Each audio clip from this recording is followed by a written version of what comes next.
On parle ce matin du syndrome de la peau élastique, Tina, dans votre santé. Est-ce que tu en as déjà entendu parler, la peau Pas élastique? du tout. Non, fait jamais. Je crois. C'est comme ça que hier j'ai découvert une pathologie en fouillant sur mon TikTok.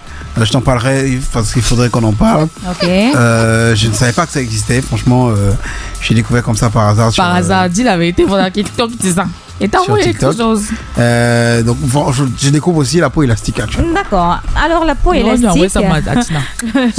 Le syndrome de la peau élastique, aussi connu sous le nom de syndrome d'Ehlers-Danlos, de type hypermobile ou syndrome de la peau élastique, est une maladie génétique rare qui affecte les tissus conjonctifs. Voici donc un aperçu des principaux points qu'on va aborder ce matin. On va parler des définitions, caractéristiques, des causes, symptômes, diagnostics etc.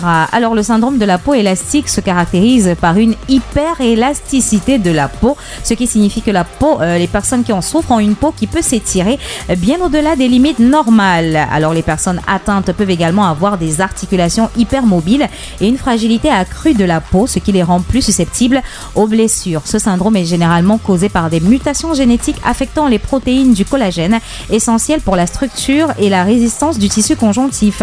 Et ces mutations peuvent être héritées ou alors survenir de manière spontanée. Les symptômes peuvent varier d'une personne à l'autre, mais incluent en général une peau extrêmement élastique et douce, des ecchymoses fréquentes, des douleurs articulaires dues à l'hypermobilité et des cicatrices anormales. Le diagnostic se fait généralement par un examen clinique en tenant compte des antécédents médicaux et des symptômes. Parfois, des tests génétiques peuvent être proposés pour confirmer la présence d'une mutation spécifique. Il n'existe pas jusqu'à présent de traitement curatif, mais le syndrome de la peau élastique, autant pour moi, la prise en charge vise surtout à soulager les symptômes et à prévenir les complications par une physiothérapie pour renforcer les muscles autour des articulations, des soins de la peau pour éviter les blessures et la gestion de la douleur. Les personnes atteintes doivent souvent adapter leur mode de vie pour éviter les blessures et gérer les douleurs. Le soutien psychologique peut également être crucial,